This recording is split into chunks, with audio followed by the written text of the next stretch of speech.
Quantas vezes nós nos questionamos ou já ouvimos alguém perguntar: será que Deus me ama? Porque Deus é cruel? Ele pune, Ele julga? Por que Ele deixa pessoas morrerem? Por que Ele deixa a pobreza? Ou até mesmo o porquê de doenças? Ou então, por que Deus abandonou Jesus na cruz? Será que é assim mesmo? Não. Todas essas ideias são ideias equivocadas. Se olharmos à nossa volta, podemos perceber a natureza, a perfeição da criação de Deus. Quantas flores, as aves, os animais, o próprio homem, a criança no útero, o seu desenvolvimento, uma criança, um jovem, um adulto, toda a perfeição dos organismos funcionarem de acordo com a idade e o que é necessário para cada idade. E assim, nós compreendemos um pouquinho mais desse milagre de Deus. Porém, muitas vezes nós nos confundimos. Nós esperamos um super-herói. A gente imagina que Jesus vai chegar e vai fazer assim, como aquele passe de mágica, como num filme, um conto de fada. E qual seria o nosso mérito se fosse tudo assim fácil? Existe sim essa mágica para Deus, tudo é possível. Só que nós temos que lembrar: o que eu peço, o que eu preciso, vai ajudar a mim e ao meu próximo? Ou é só a mim?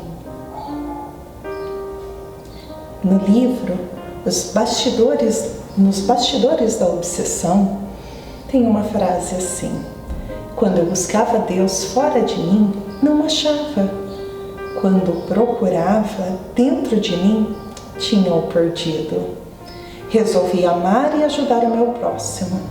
E deparei comigo, com Deus e com o meu irmão. Você quer Deus? Você precisa olhar à sua volta. Você precisa também olhar em você. E sempre ajudar o seu próximo. Uma das passagens que Jesus vem nos mostrar do tamanho do amor de Deus, mostrar, provar que Deus nos ama, é uma passagem dos 2 filhos. Esta passagem está em Lucas, capítulo 15, versículo 11 ao 32. Peço permissão para ler, porque é uma parábola cheia de detalhes e que vale a pena. Um certo homem tinha 2 filhos, que com ele morava no seu lar. Um dia, o mais moço pediu ao pai que lhe desse a parte da riqueza que lhe pertencia, porque ele desejava correr o mundo, viajar por outras terras, conhecer nova gente. O pai, então, repartiu com ambos os seus bens, dando a cada um a parte que lhe cabia de sua fortuna. Alguns dias depois, o filho mais novo, juntando todas as coisas que lhe pertenciam, partiu para um país distante, muito longe de sua terra natal. Esse moço mal chegou ao país estrangeiro e começou a gastar, sem cuidado, todo o dinheiro que possuía. Depois de gastar tudo, aconteceu uma grande fome naquele país e ele começou a passar necessidades. O rapaz, então, buscou um homem para pedir-lhe ajuda. Este o mandou para os seus campos, para guardar os porcos. Ali o rapaz desejava fartar-se dos frutos que os porcos comiam, mas ninguém lhes dava. Os porcos comiam melhor do que ele. Diante de tanto sofrimento, o rapaz arrependeu-se e sinceramente da sua ingratidão e de seus dias vividos no erro do vício. Então pensou entre lágrimas: quantos trabalhadores de meu pai têm pão com fartura e eu aqui morrendo de fome? Vou levantar-me e voltarei à casa de meu pai para lhe dizer: Pai, pequei contra o céu, trata-me como um dos seus trabalhadores. E levantando, se foi ao seu pai. Quando estava chegando, o seu pai o viu e teve compaixão dele. E correndo o abraçou e o beijou e disse-lhe o filho: Pai, pequei contra o céu e diante de ti, já não sou digno de ser chamado de teu filho. O pai bondoso, porém, disse aos servos para que preparassem uma festa, porque o filho estava morto e reviveu, e que estava perdido e se achou. O filho mais velho estava no campo, e quando soube da festa para o irmão, ficou indignado e não queria entrar. O pai tentou conversar, mas ele respondeu: Há tantos anos que te sirvo sem jamais transgredir uma ordem sua, e o Senhor nunca me deu uma festa para eu me alegrar com os meus amigos? Daí chega este teu filho que gastou teus bens com meretrizes e o Senhor dá uma festa para ele?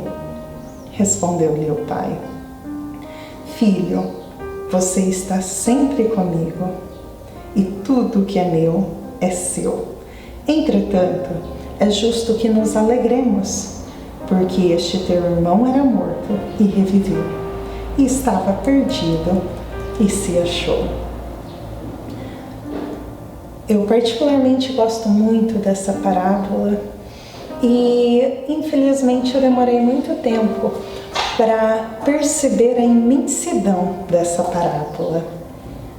Nessa parábola, nós temos o Senhor e os seus dois filhos. O primeiro filho, ele parte em busca do que é material, do que é passageiro.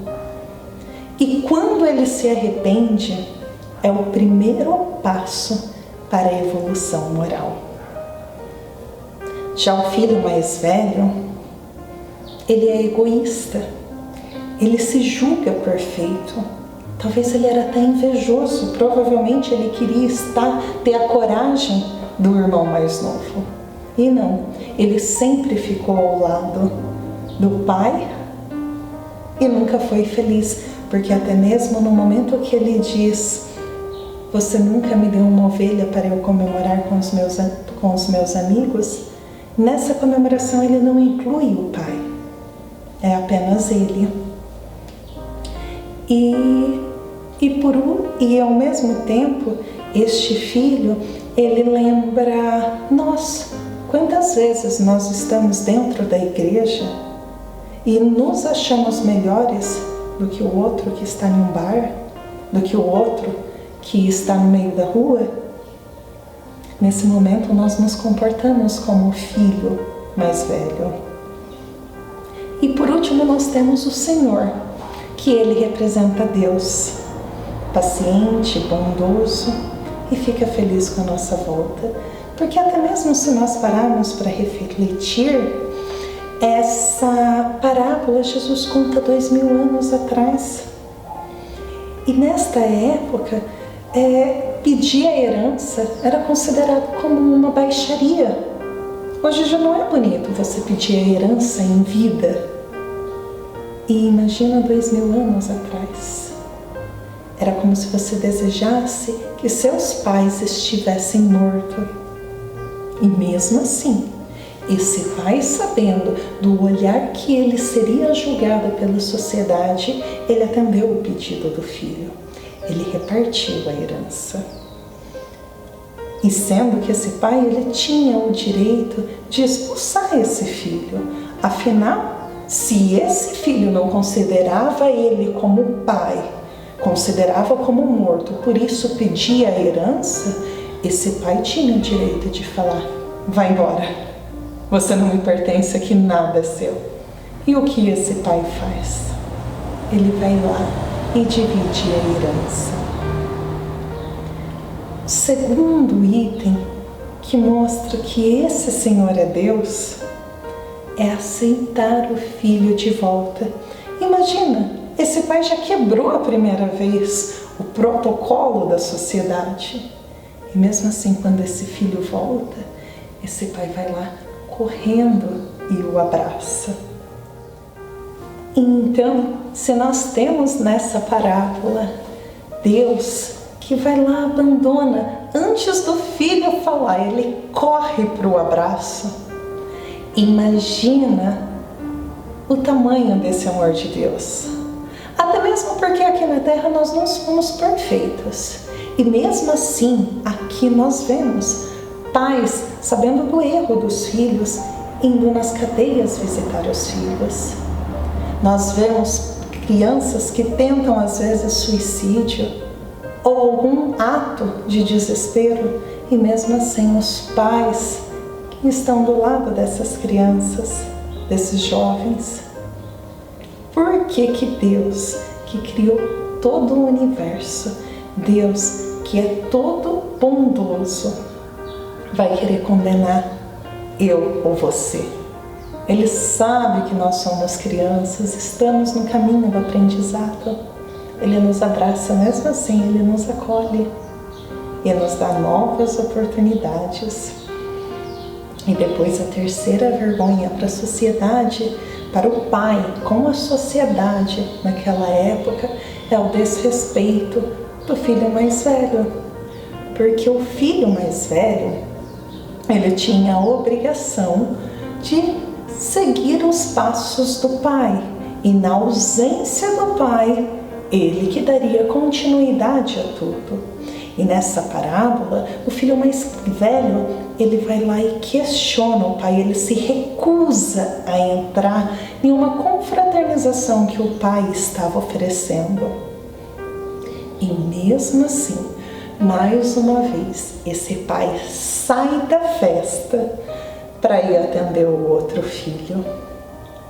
E isso que é amor. E volto a repetir, quantas vezes aqui nós somos imperfeitos e vemos vários gestos de amor, principalmente em relação ao próximo, às vezes até um desconhecido.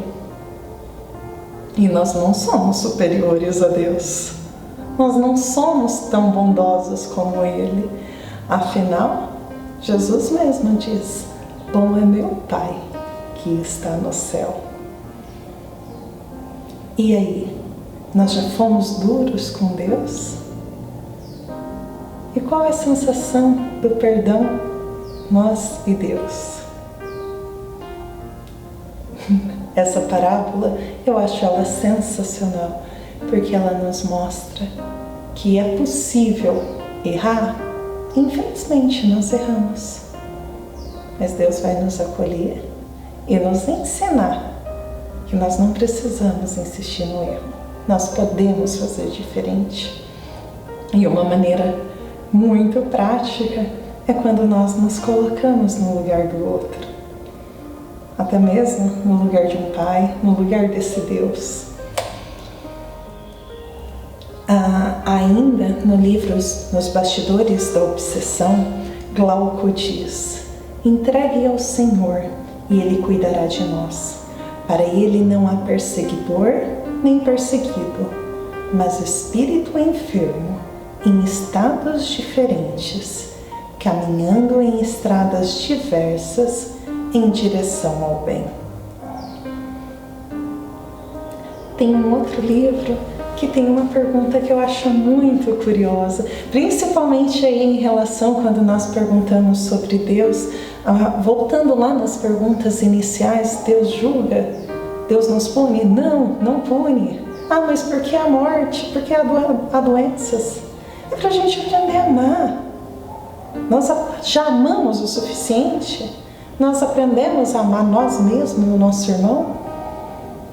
E quando questionam, mais uma vez, como voltando ao início, quando perguntam: por que Deus abandonou Jesus na cruz? Deus não abandonou Jesus. Jesus recita um salmo para provar que ele era um Messias que a sociedade aguardava.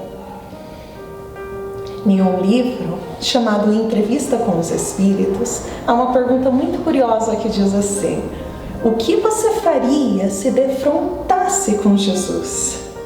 E o outro espírito responde: eu não conseguiria correr, eu correria.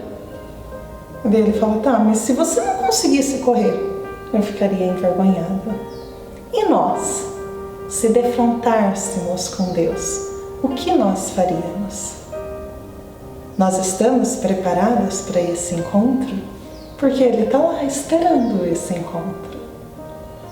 Você vai ter coragem, no momento desse encontro, de correr para o abraço? E Deus, Ele está em toda parte, inclusive dentro de nós.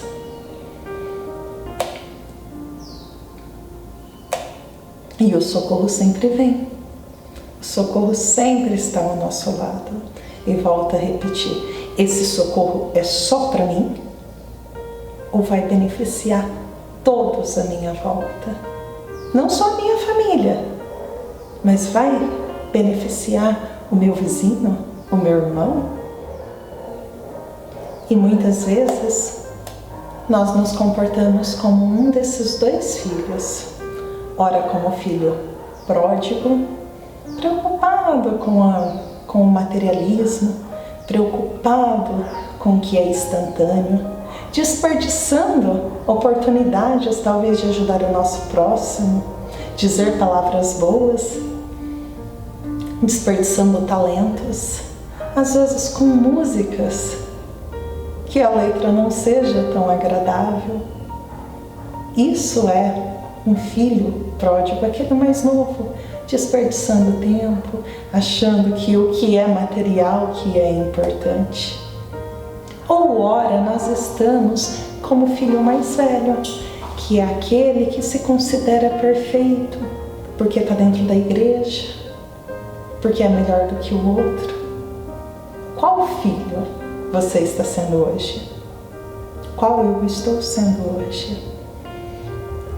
Mas indiferente qual filho você é, o que importa é que Deus te ama.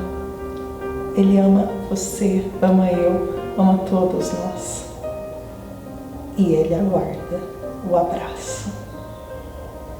E uma história muito legal para finalizar, talvez vocês já conhecem, é aquela que uma criança pergunta ao pai: pai, qual é o tamanho de Deus? E o pai fala: filho, vem cá, olha lá em cima no céu, qual o tamanho desse avião? Ah, pai, é pequenininho. O pai fala: então tá, só um minutinho. O pai vai lá, leva a criança no aeroporto e fala assim: olha filho, vem aqui ver esse avião. Qual é o tamanho desse avião? Nossa, pai, é enorme esse avião. É assim que é Deus. Depende do local onde você está, você vai ver o tamanho dele. E indiferente se você está perto ou está longe, o amor dele é como um raio de sol. O sol está lá em cima, mas o raio chega até nós, aonde nós estivermos. Fique com Deus.